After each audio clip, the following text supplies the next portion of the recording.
Little fest വിജയാഘോഷവും രണ്ടാം പാദ വാർഷിക പരീക്ഷ ഉന്നത വിജയികൾക്കുള്ള അനുമോദനവും സംഘടിപ്പിച്ചു. എടത്തനാട്ടുകര മുണ്ടക്കുന്ന് LP സ്കൂളിൽ രണ്ടാം പാദ വാർഷിക പരീക്ഷാഫലം വിലയിരുത്തുന്നതിനും ഉന്നത വിജയികളെ അനുമോദിക്കുന്നതിനും ക്ലാസ് PTA യോഗം ചേർന്നു. സമ്പൂർണ്ണ A ഗ്രേഡ് നേടിയ കുട്ടികൾക്കുള്ള സ്റ്റാർ ബാഡ്ജ് യോഗത്തിൽ വെച്ച് അവരുടെ രക്ഷിതാക്കൾ തന്നെ കുട്ടികൾക്ക് സമ്മാനിച്ചു. ഒന്നാം ക്ലാസ്സിലെ രചനോത്സവം 2024 ഭാഗമായി കുട്ടികൾ എഴുതിയ 3 കഥാപതിപ്പുകൾ ഒന്നാം class PTA president Jaseena, PTA president Shameer തോണിക്കരക്ക് നൽകി പ്രകാശനം ചെയ്തു.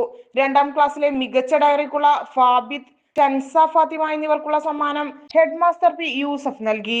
രണ്ടാം പാദവാർഷിക പരീക്ഷാ ഫലത്തിന്റെ അടിസ്ഥാനത്തിൽ പിന്നോക്കം പോയ കുട്ടികളെ മുഖ്യധാരയിലേക്ക് എത്തിക്കുന്നതിന് ഫെബ്രുവരി 5 വരെ നീണ്ടു നിൽക്കുന്ന പ്രത്യേക അക്കാദമിക പിന്തുണ പരിപാടി നൂറുമേനിയുടെ ഉദ്ഘാടനവും ചടങ്ങിൽ വെച്ച് നടന്നു. അലനല്ലൂർ ഗ്രാമപഞ്ചായത്ത് ലിറ്റിൽ ഫെസ്റ്റിൽ 3ാം സ്ഥാനം നേടിയതിന്റെ സന്തോഷം പങ്കിട്ടുകൊണ്ട് രക്ഷിതാക്കൾക്കും കുട്ടികൾക്കും പായസ വിതരണവും നടന്നു.